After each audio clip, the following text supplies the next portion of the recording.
독일의 위대한 철학자 임마누엘 칸트의 아버지에 대한 이야기입니다. 그가 고향인 블라두 실레시아를 향해 말을 타고 혼자서 여행을 떠났습니다. 깊은 산속의 숲길을 통과하고 있을 무렵 무서운 강도를 만났습니다. 가진 것을 다 빼앗고 타고 가던 말까지도 빼앗았습니다. 강도는 단호하게 물었습니다. 네가 가진 것이 이것이 전부냐? 그는 대답했습니다. 예, 이것이 전부입니다. 다 빼앗은 후에 이 임마누엘 칸트의 아버지를 놓아주었습니다. 가라고.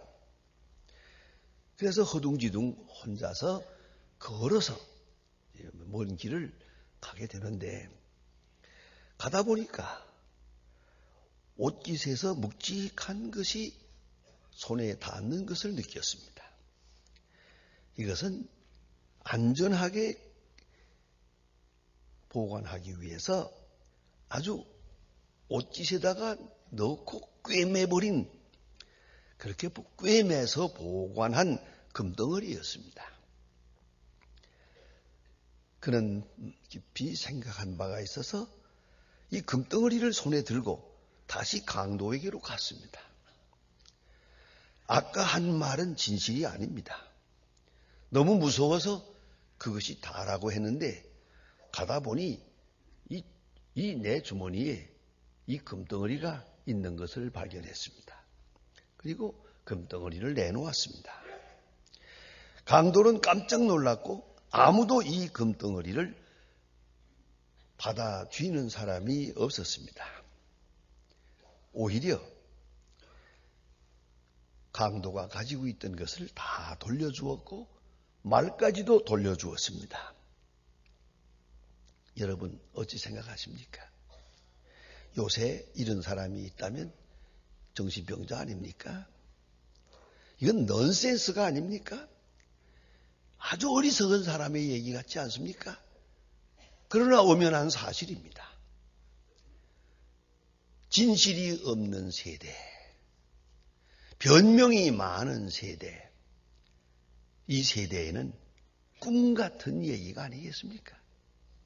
혹 여러분에게 이 비슷한 경험이 좀 있었습니까? 아니, 있어야 합니다. 적어도 몇 건의 사건, 이 비슷한 경험이 있어야 비로소 그리스도인입니다. 이 사람에게는 진실과 정직함이 금보다 더 귀한 것이었습니다. 비록 강도 앞에 서지만 없다고 한 말, 이것이 전부라고 한 말은 거짓말이었어요. 이 거짓말이 금보다 더 중요한 문제였어요. 진실만이 힘이요, 용기요, 지혜요. 그리고 완악한 사람의 마음도 변화시킬 수 있는 것입니다. 일정 말년에 우리 한국 교회는 큰 시련에 빠졌습니다. 일본 사람들이 독립마다 만들어 놓은 신사가 있었습니다. 그리고 어떤 때는 집에까지 가미다나라는 것을 만들어 놓고 일본의 이 가미다나, 이 신을 섬기라는 겁니다. 신사를 섬기고 신사를 향해 절하고 신사 앞을 지나갈 때는 머리를 숙이라고 했습니다. 이때 말입니다. 우리 그리스도인들은 참 어려운 문제에 빠졌습니다. 이 신사 앞에 고개를 숙이느냐? 아니하느냐? 아니한다고 하면 그대로 끌려가서 순교를 당하게 되는 그런 형편입니다. 그때 묘한 안책이 나왔습니다. 고개를 숙이되 하나님 앞에 기도하면 어떠냐고. 마음으로는 기도하고 겉으로는 신사 앞에 고개를 숙이면 안 되냐고. 미안합니다. 대체로 다 그렇게 했습니다. 그러나 몇몇 분은 안 됩니다. 누가 보건 말건 신사 앞에 고개를 숙였으면 우상에게 절한 것이다. 마음이 어떠냐 아니냐 그 쓸데없는 소리 하지 마라. 그래서 단호하게 거절하고 끌려가서 많은 우리 믿음의 조상들, 선배들, 장로님들, 목사님들이 순교했습니다. 여러분, 순교란 그 거짓말할 줄 모르는 자의 행위입니다. 적당히 넘어가는 자에게는 순교는 없습니다. 한치의 양보 없이 정직하고 바르게 믿음을 지킬 때 바로 이것이 순교적 신앙이라고 하는 것입니다. 오늘 본문에 보면 예수님께서 나다나엘이라고 하는 사람을 만납니다. 만나는 순간 예수님께서 그를 칭찬하셨습니다. 저는 참 이스라엘 사람이라고. 참 이스라엘 사람, 간사한 것이 없다. 이렇게 칭찬하십니다. 그 뜻은 이스라엘이라고 할 때는 먼저 노예가 아니라는 것입니다. 비록 로마의 속국에 살지만은 그 양심과 인격이, 그 신앙이 자유함을 누리고 있어요. 어떤 것에서 매이지 않는 자유인이라는 말도 되고, 또 야곱이 아니고 이스라엘입니다. 구약 성경에 보면 야곱이라는 말과 이스라엘이라는 말이 한 사람을 지칭하는 말이지만 계속 이렇게 엇갈려가는 것을 볼 수 있어요. 어떤 데는 야곱이라고 하고, 어떤 데는 이스라엘이라고 하고, 어떤 데는 야곱과 이스라엘이라고 말합니다. 야곱이라는 말은 그 간사하다는 뜻입니다. 그 좋지 않은 이름이에요. 그런가 하면 이스라엘이라는 말은 네가 하나님을 이겼다. 즉 하나님 앞에 진실한 사람이다 하는 그런 뜻도 되겠습니다. 그런데 오늘 본문에 보니까 야곱이 아니고 참 이스라엘이다. 참 이스라엘. 이 참이라는 말은 정직하다는 말이요, 순수하다는 말이고, 또 사실은 문자 그대로는 물을 타지 아니한 술, 물을 타지 아니한 포도주, 순수한 포도주, 그런 뜻입니다. 또 도덕적으로는 간음하지 아니한, 피가 깨끗한, 다른 피가 섞이지 않은 아주 순종 이스라엘이다. 그런 뜻이 옷이다. 오늘 성경에 보면 나다나엘이 이런 말을 합니다. 나사렛에서 무슨 선한 것이 나겠느냐 이렇게 말하는데, 그 나사렛이라는 말에 깊은 의미가 있습니다. 나사렛은 유대 나라 맨 최북단에 있습니다. 북쪽에 있어가지고 외세의 침략을 많이 받았습니다. 그래서 어느 나라든지 쳐들어올, 그 강한 나라들이 쳐들어올 때마다 북방에서 내려옵니다. 맨 먼저 침략을 당합니다. 이렇게 외세의 침략을 당할 때마다 많은 피해가 있지만은 여러분 다 아시는 대로 침략자가 쳐들어오면 먼저 여인들이 짓밟힙니다.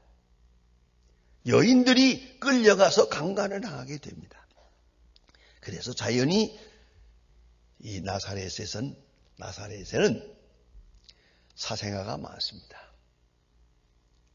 그런 거로 유대 사람들이 이 나사렛 사람을 멸시합니다. 저거는 잡종이야. 저거는 순종이 아니야. 순종 이스라엘이 못 된다 해서 피가 섞였다고 해서 나사렛 하고 말할 때 그나저 일단 비하시켜서 나사렛 사람 이렇게 하게 됐고, 또 이렇게 침략을 많이 받다 보면 자연히 사람이 기회주의적인 사람이 됩니다. 어쨌든 살아남아야 되기 때문에 이리저리 그 주체의식이 없고 바른 정직함을 지키지 못하고 그저 적당히 이렇게 살아가야 하는 것이요. 그래서 나사렛 사람들이 정직하지 못하고 진실하지 못하고 지조가 분명하지 못한 사람들로 인정을 받게 됩니다. 그래서 나사렛 그런 사람들이야 이런 평판이 있거든요. 그래서 오늘 이 말씀이 나오는 겁니다. 나사렛에 무슨 선한 것이 나겠느냐. 나사렛 사람 중에 무슨 감히 메시아 같은 분이 나올 수 있겠느냐. 그래서 나다나엘이 한마디 합니다. 나사렛에 무슨 선한 것이 나오겠느냐. 미국의 한 가정에서 있었던 일입니다. 아버지와 16살 된 아들과의 대화입니다. 16살 난 아들이 아버지에게 말합니다. 아버지, 나도 이제 16살이 되니까 자동차 면허를 얻어가지고 자동차 면허를 얻으면 아버지 자동차를 내가 몰고 다닐 수 있겠습니까? 그래 주시면 좋겠는데요. 그러니까 아버지가 하는 말이 그래 하고 말고 그러나 운전을 하려면 책임 있는 인간이 돼야 되느니라. 책임 있는 인간. 그래요. 어떻게 하면 됩니까? 그럼 나하고 약속을 하자. 약속을 지키는 게 책임 있는 사람의 모습이다. 첫째, 너 성적이 아주 나빠. 공부 성적을 좀 올려라. 두 번째, 성경을 매일 아침 한 장씩 읽어라. 약속을 했어요. 다음에는 내 머리가 너무 좀 긴데 그 좀 잘라서 좀 단정하게 머리를 좀 단정하게 했으면 좋겠다. 그랬어요. 정말로 얘가 한 학기를 열심히 공부해가지고 성적이 올라갔어요. 그리고 아버지 앞에 성적표를 딱 내놓으면서 자, 이 면허장도 넣고 내가 성경도 보았습니다. 그러니까 저 운전해도 되겠습니까? 아버지가 이러고 보다가 야, 그 머리가 아직도 긴데 그 머리를 자르기로 약속했는데 머리는 자르지 않았구나. 그러니까 그가 하는 말이 아버지 그 예수님의 머리가 길던데 그 예수님이 장발족인데 저도 예수님 닮아서 좀 길게 하려고 합니다. 그 아버지 하는 말씀이 가만히 있다가 그러면 예수님처럼 걸어 다녀라. 여러분 약속입니다. 어떻게 돼서 약속을 했든지 약속을 지키는 것이 정직함입니다. 뭘 뒤에 이런 얘기 저런 얘기 해서는 안 되죠. 그런데 오늘 나다나엘이 빌립으로부터 전도를 받습니다. 빌립이 말합니다. 오늘 45절에 보면 휘중한 말씀이 있죠. 모세가 율법에 기록하였고 여러 선지자가 기록한 그 일을 우리가 만났다. 그러니까 이 사람들은 성경을 보고 성경을 묵상하면서 메시아 대망 사상을 굳혀왔어요. 메시아를 기다리고 있었어요. 간절히 기다리고 있던 차에 기다리는 성경이 예언한 바로 그분을 내가 만났다 하고 전도를 합니다. 이때에 나다나엘이 대답을 합니다. 나사렛에서 무슨 선한 것이 나겠느냐?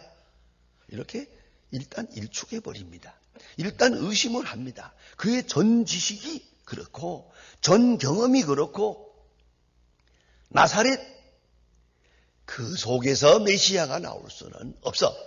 이것이 그의 생각입니다. 그의 판단이었습니다. 이성적 반응이기도 합니다. 이때 빌립은 긴 얘기를 하지 않습니다. Come and see. 와 보라. 와 보라. 생각의 문제가 아니고 이건 경험의 문제다.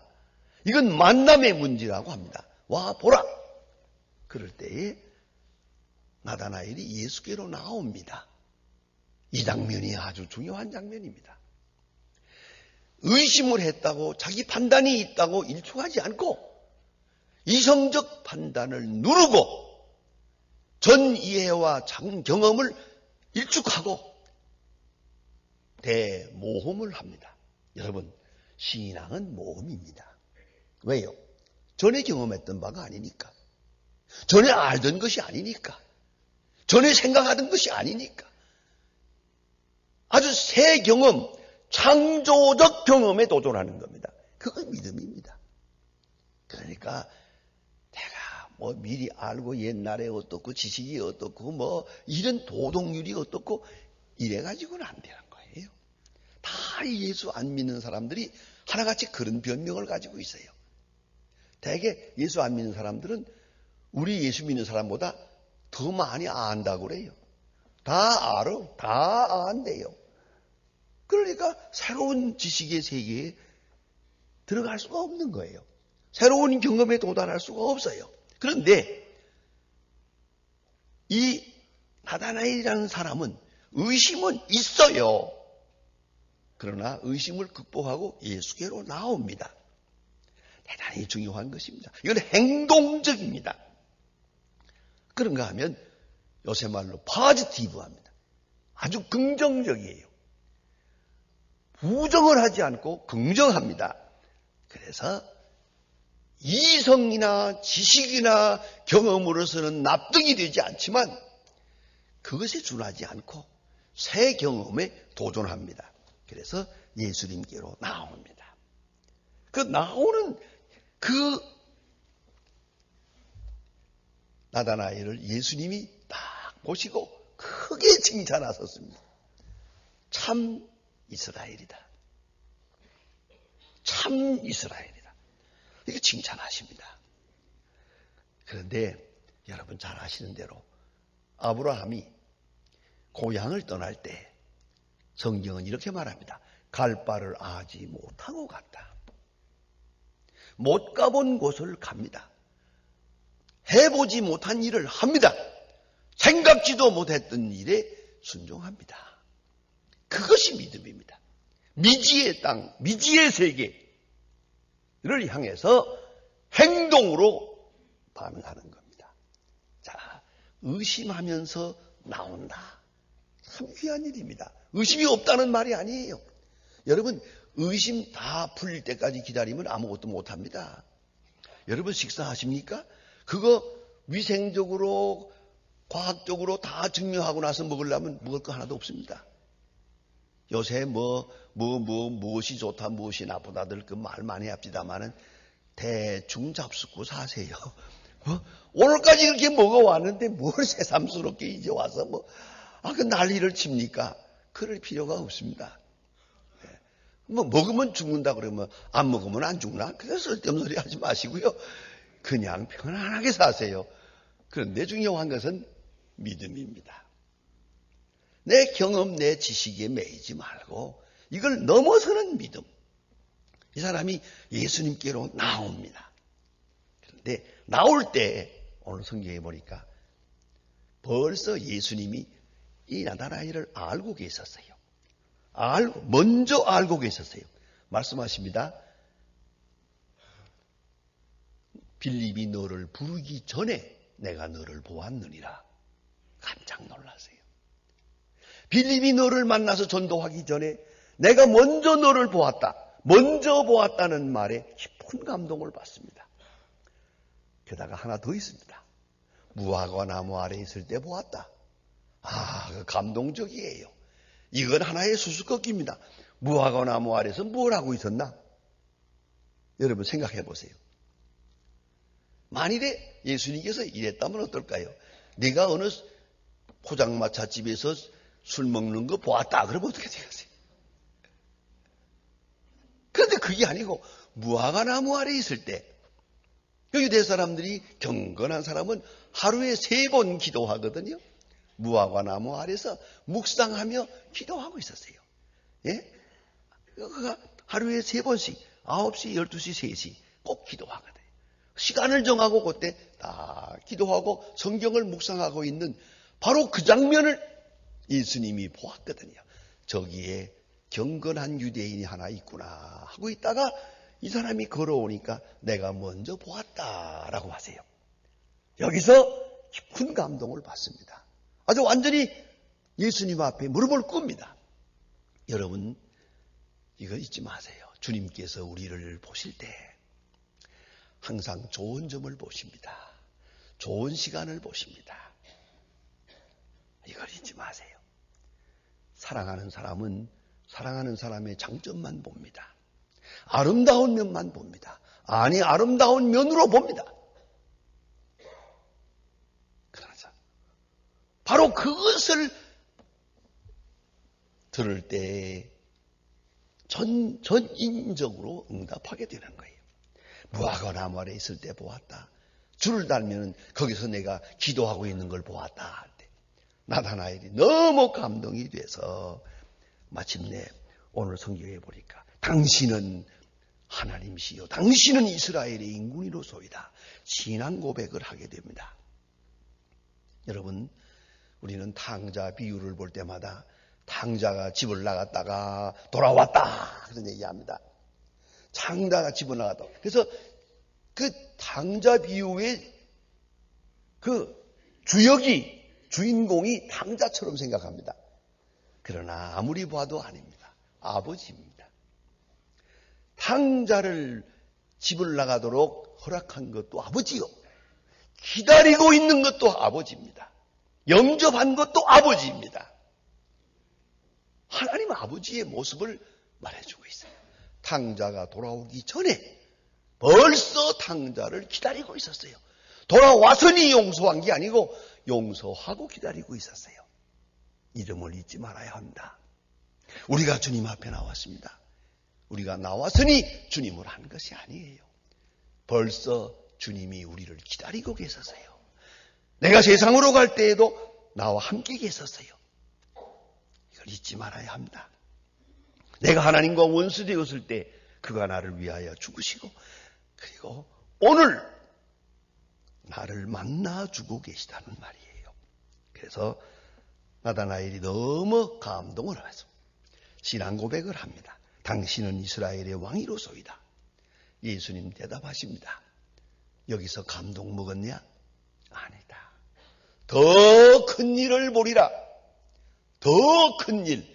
여기까지가 네가 한 것이지만, 내가 경험한 것이지만, 내가 생각한 바지만, 내가 고백하는 것이지만 더 큰 일을 보리라. 얼마나 귀한 말씀입니까?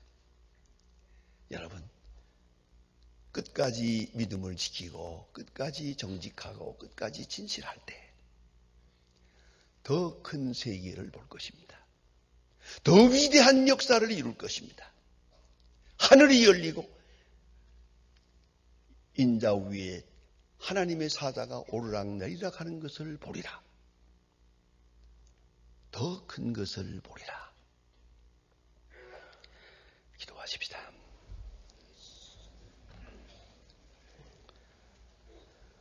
하나님 아버지, 우리는 믿음을 가지고 있지만은 전 이해와 전 경험에 매여서 새로운 세계로 가지 못하는 저희들을 불쌍히 여겨 주시옵소서.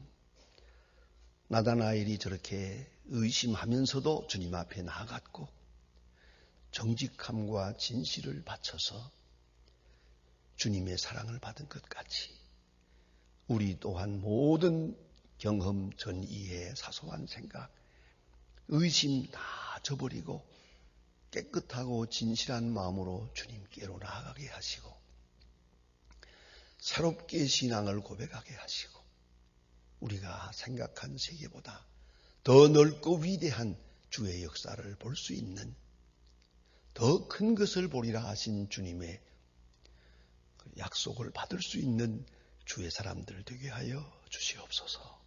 예수님의 이름으로 기도합니다. 아멘.